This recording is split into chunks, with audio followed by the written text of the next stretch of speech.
안녕하세요. 반갑습니다. 전직 멘토입니다. 우리가 열심히 살아가죠. 근데 때로는 내가 지금 제대로 가고 있는 건가? 미래는 불안한데 정작 오늘 하루는 아무것도 손에 안 잡히는 그 기분. 저도 50년 넘게 살면서 저도 여러 번 겪어봐서 그게 얼마나 힘든 건지 알고 있습니다. 그래서 오늘은요, 지금 뭔가 길을 잃고 어떻게 해야 될지 몰라서 힘들어 하시는 분들께 어떻게 하면 이 무기력함을 좀 더 내가 이겨내고 다시 열정적으로 살아갈 수 있을지에 대해서 방법에 대해서 좀 말씀을 드려볼까 합니다. 자, 첫 번째로 제가 드리고 싶은 말씀은요. 무기력의 아주 깊은 곳에는 잘하고 싶은 마음, 즉 완벽주의가 숨어 있다는 사실을 아셔야 됩니다. 길을 잃었다는 건 역설적으로 너무 잘 가고 싶어서 어디로 발을 디뎌야 할지 멈춰선 상태. 망칠까 봐 두려우니까 아예 시작을 안 해버리는 일종의 뇌의 방어 기제인 셈이죠. 제가 NFT 아티스트로서 새로운 영역에 도전할 때 처음엔 저도 새로운 기술을 배우려니까 너무 두려운 거예요. 어려운 거예요. 미대 출신이고 디자인 회사까지 한 사람이지만 사람들에게 퀄리티 높은 걸 보여줘야 해. 라는 부담감이 좀 컸습니다. 그러다 보니까 계속 준비만 하고 알아보고 마음 먹고 시작을 못하고 그렇게 시간이 흐르면서 어느덧 보니까 좀 무기력한 상태에 빠져 있더라고요. 그런 시간이 좀 지나고 제가 안 되겠다 싶어서 제 마음을 바꿔먹었습니다. 그래, 일단 완벽하지 않지만 일단 완성이라는 걸 해보자. 어쩌면 욕을 먹을지도 모르겠지만 욕 먹어도 좋으니까 일단 세상에 한번 내놔보자. 그런 마음을 먹고 그렇게 어설프게 시작한 결과물들이 쌓이고 쌓여서 결국 어느덧 시작하고 벌써 5년이 넘은 것 같습니다. 요즘 많은 분들을 보면 SNS나 유튜브 이런 거 보면 다들 멋지게 살잖아요. 뭐 나이 30 전에 몇 억을 벌었네. 벌써 누구는 성공했네. 그런 걸 매일 보니까 나도 완벽하게 준비해서 짠 하고 나타나야지. 이런 걸 생각하게 되죠. 하지만 여러분, 세상에 처음부터 완벽한 시작은 없겠죠. 완벽주의는 여러분을 성장시키는 게 아니라 여러분의 발목을 잡는 가짜 거인일 뿐입니다.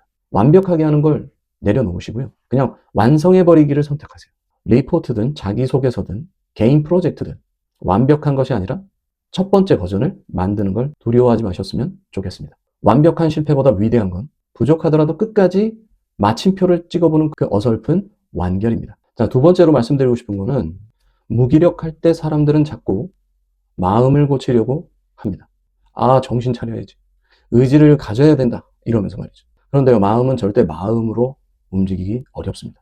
무기력은 정신력의 문제가 아니고요. 뇌와 몸에 브레이크가 걸린 상태라고 표현할 수 있습니다. 이럴 때는 생각을 멈추고 몸의 움직임을 최소 단위로 쪼개서 아주 작게 시작하는 게 매우 효과적입니다.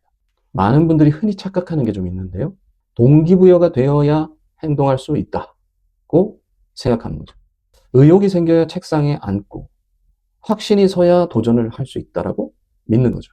근데 자세히 보니까 순서가 좀 틀렸어요. 행동을 해야 의욕이 뒤따라오는 거죠. 지금 길을 잃은 것 같다면 거창한 인생 계획을 세우지 마시고 지금 당장 방 안에 있는 쓰레기 하나 줍고 물 한 잔 마시고 3분 동안 창문 열고 환기한다던가 이렇게 작은 행동부터 해보는 겁니다. 동기부여가 돼서 움직이는 게 아니고요. 아주 작게 움직이기 시작해야 비로소 동기가 찾아올 수 있는 거겠죠.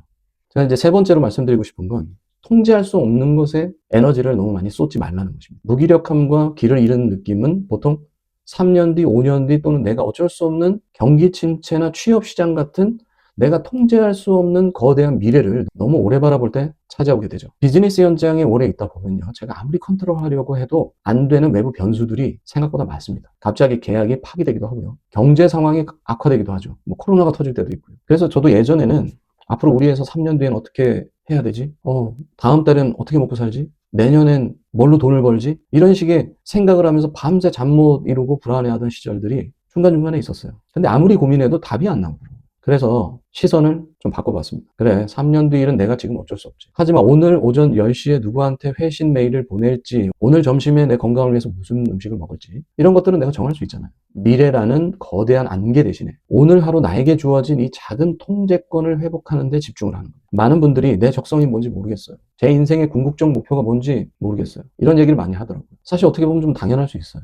20대라는 그 시기에 길을 모르는 게 어떻게 보면 좀 당연한 거일 수 있죠. 50이 넘는 저도 가끔은 뭔가 또 새로운 길을 찾게 되는데요. 너무 먼 미래의 인생 지도를 한 번에 그리려고 하지 마시고요. 대신 오늘 하루 내가 스스로 결정하고 통제할 수 있는 작은 일, 한 3가지 정도만 해내는 겁니다. 정해진 시간에 일어나고 산책 20분 정도 하고, 할 수 있으면 또 좋아하는 책에 한 10페이지, 5페이지 정도 읽는다거나, 이렇게 내 삶의 주도권을 오늘 하루에 가져올 때 무기력은 조금씩 조금씩 사라져 가게 되는 거죠. 인생의 큰 길은 먼 미래를 내다볼 때 보이는 게 아니라 오늘 내가 통제한 하루하루가 모여서 그걸 나중에 뒤돌아봤을 때 내 인생의 길이 만들어지는 것이죠. 자, 오늘 제가 준비한 이야기는 여기까지입니다. 사실 제가 오늘 이런 이야기를 들려드린 진짜 이유는요, 지금 무기력하고 길을 잃었다고 해서 내가 남들보다 뒤처진 건 아닐까, 내가 의지가 부족한 사람인가 하고 스스로를 너무 채찍질하지 않으셨으면 해서 말씀을 드려봤습니다. 지금 여러분이 겪고 계신 그 무기력함은 어쩌면 인생이라는 긴 레이스에서 잠시 쉬어가는, 숨 고르게 하는, 또 방향을 점검하는 그런 시간일 수 있어요. 너무 두려워하지도 말고 조급해하지도 않으셔도 좋습니다. 제가 한 50년 넘게 살아보니까요, 인생에서 한 몇 개월, 어쩌면 1년 좀 멈춰있는 시간도 오히려 내 삶의 방향을 점검할 때 더 좋은 결과, 더 행복한 결과들로 이어가는 경우들이 더 많더라고요. 이 영상 다 보시고 나면 침대에서 훌훌 털고 일어나셔서 창문 한번 크게 열어보시고 시원한 물 한 잔 마시고 아주 작은 첫걸음이 여러분을 다시 뜨겁게 움직이게 만들 수 있을 거라고 믿습니다. 오늘 영상이 조금이나마 마음에 힘이 되셨기를 바라봅니다. 다들 식사 잘 챙기시고요. 저는 또 다음 시간에 의미 있고 따뜻한 이야기를 들고 찾아오겠습니다. 감사합니다.